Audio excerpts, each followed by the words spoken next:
अस्सलाम वालेकुम। मेरा नाम खुरम शिराज है और मैं क्लिनिकल साइकोलॉजिस्ट हूँ। इंसान को अपनी ज़िंदगी में बहुत सी चीज़ों का सामना करना पड़ता है। उनमें से बहुत सी चीज़ें ऐसी होती हैं जो कि फौरी तौर पे हल हो जाती हैं और बहुत सी चीज़ें ऐसी होती हैं जो कि इंसान के असाबी तनाव का बायस बनना शुरू हो जाती हैं।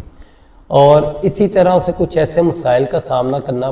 पड़ सकता है जिसका सलूशन उसके पास होता नहीं है, अगर होता भी है तो उसे पता नहीं होता।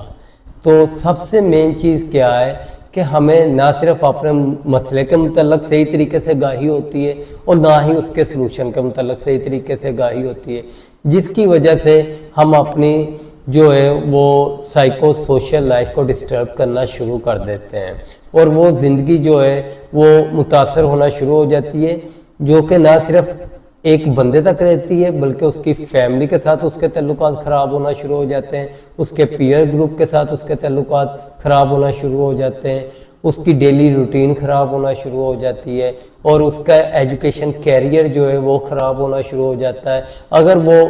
वर्क कर रहा है तो उसका वर्किंग एटमॉस्फेयर या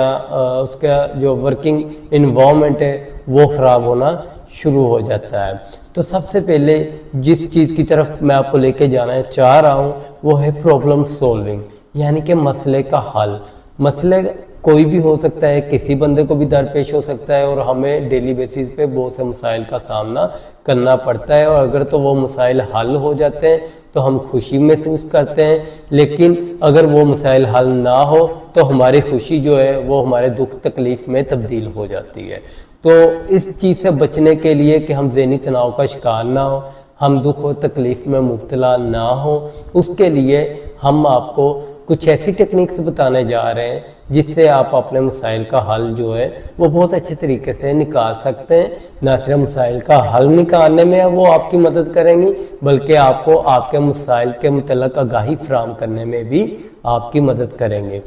तो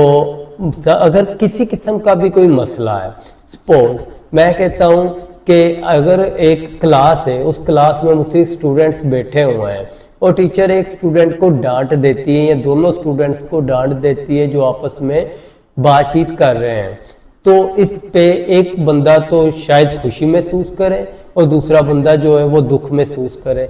क्योंकि हर एक बंदे की इंटरप्रिटेशन किसी भी इवेंट के मुतल्लक मुख्तलिफ हो सकती है। एक बंदा ये सोच सकता है कि शायद टीचर ने मुझे दूसरों के सामने बेइज्जती मेरी की है जिसकी वजह से मेरा क्लास में जो है वो सेल्फ रिस्पेक्ट जो है वो ख़राब हुई है, तो वो मज़ीद जो है क्लास का माहौल ख़राब करने की तरफ जा सकता है। दूसरा स्टूडेंट ये सोच सकता है कि टीचर ने मेरी बेहतरी के लिए किया है, टीचर चाहती है कि मैं क्लास में अच्छा परफॉर्म करूं और मैं हमेशा अच्छे ग्रेड हासिल करूं और आगे बढ़ूं। तो इस तरह का जो स्टूडेंट है वो पॉजिटिव वे में जाएगा, वो नेक्स्ट टाइम क्लास में डिस्ट्रक्टिव इन्वायरमेंट क्रिएट नहीं करेगा। तो जिस बंदे ने ये डिस्ट्रक्टिव इन्वायरमेंट क्रिएट किया है उसके लिए ये एक मसला बन चुका है। उस मसले को सबसे पहले उसको आइडेंटिफाई द प्रॉब्लम कि मसला है क्या,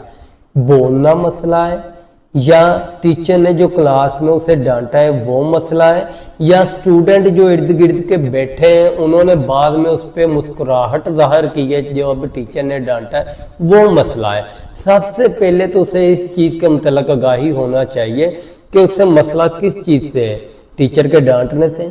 या बाकी स्टूडेंट्स के हंसने से या उसकी सेल्फ रिस्पेक्ट वो समझता है कि जी दूसरों के सामने जो है उसकी सेल्फ रिस्पेक्ट नहीं रही। ठीक है, तो सबसे पहले आइडेंटिफाई द प्रॉब्लम, उसके बाद उसके पॉसिबल सॉल्यूशंस निकाल लें। अगर वो ये समझता है कि शायद उसकी सेल्फ रिस्पेक्ट नहीं रही तो उसे ये सोचना चाहिए कि क्या वो सबसे बेहतरीन बंदा नहीं है, क्या वो बेहतरीन स्टूडेंट नहीं है कि जिस पे स्पेशल एक टीचर ने तवज्जो दी है और टीचर उसे खुद से चाह रही है कि वो बेहतर परफॉर्म करे, क्लास में दूसरे लोगों से हट के, दूसरे स्टूडेंटों से हट के परफॉर्म करे। आपको भी इस चीज़ का अंदाज़ा होगा, हमेशा बंदा डांटता उसी बंदे को जिससे उसे ज़्यादा लगाव होता है। तो ये एक पॉजिटिव सोच है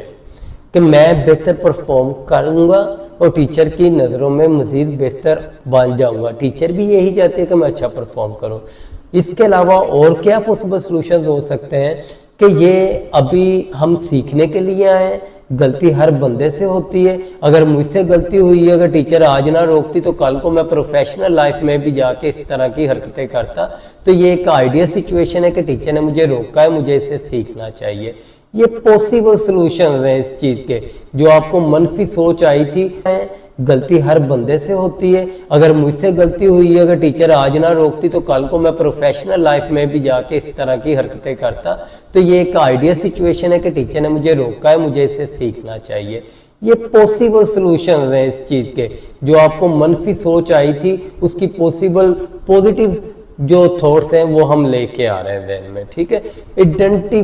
اس کے بعد بیسٹ جو تھاٹ ہے نا، ان ساری پاسبل سولوشن میں سے ایک بیسٹ سولوشن آپ نے نکال لینا ہے۔ وہ بیسٹ سولوشن کیا ہے کہ آج کے بعد میں نے کلاس میں نہیں بولنا، میں نے ٹیچر کے ساتھ اگر کسی چیز کی سمجھ نہیں آئے گی، میں ٹیچر سے کویسچن کروں گا۔ تو یہ والا جو بیسٹ سولوشن ہے وہ مجھے ٹیچر کے مزید قریب لے کے جائے گا، اور اس سے نہ صرف میرا ایجوکیشن کیریئر بہتر ہوگا، بلکہ آنے والے وقت میں ایک پروفیشنل کے طور پہ کام کرنے میں بہتری محسوس کروں گا۔ اس کے بعد ہم اس کی امپلیمنٹیشن کی طرف جائیں گے۔ وہ بچہ کلاس میں اگلے دن آ کے ویسے ہی پرفارم کرتا ہے، ٹیچر سے پہلے ایکسکیوز کرتا ہے، ایکسکیوز کرنے کے بعد کہ دوبارہ میں آپ کو شکایت کا موقع نہیں دوں گا، اور یہ ساری چیزیں کرنا شروع کرتا ہے۔ پھر اس کے کنسیکوینسز آنا شروع ہوتے ہیں۔ ٹیچر جو بھی کویسچن کرتی ہے، اسٹوڈنٹ اس کا جواب دے رہا ہے، اسٹوڈنٹ اور ٹیچر کے درمیان جو ایک بیریئر تھا وہ ختم ہو چکا ہے، رکاوٹیں ختم ہو چکی ہیں، کمیونیکیشن گیپ ختم ہو چکا ہے۔ اب دونوں ہی ایک دوسرے کے لیول پہ آ کے سمجھ رہے ہیں، اور ایک بندہ سیکھنے والا ہے اور دوسرا سکھانے والا ہے، اور اس طریقے سے دونوں ہی اپنے اپنے رول کو بہتر اچھے طریقے سے سر انجام دے رہے ہیں۔ ایک وقت آتا ہے اسٹوڈنٹ جو ہے وہ کلاس میں سب سے زیادہ اچھا پرفارم کرنا شروع ہو جاتا ہے، نہ صرف منتھلی اسیسمنٹ بلکہ فائنل ایگزام میں بھی اچھا پرفارم کرتا ہے۔ اس طرح اس کا ذہنی تناؤ جو ہے وہ پلیئریبل ایکٹیویٹی یا پلیئر خوشی میں تبدیل ہو جاتا ہے۔ تو یہ خوشی اور یہ غم، دکھ، تکلیف یہ ہمارے اپنے کنٹرول میں ہے۔ ہمیں چاہیے کہ مسئلے کا ہم حل نکالیں تاکہ ہم اچھا پرفارم کر سکیں۔ Thank you.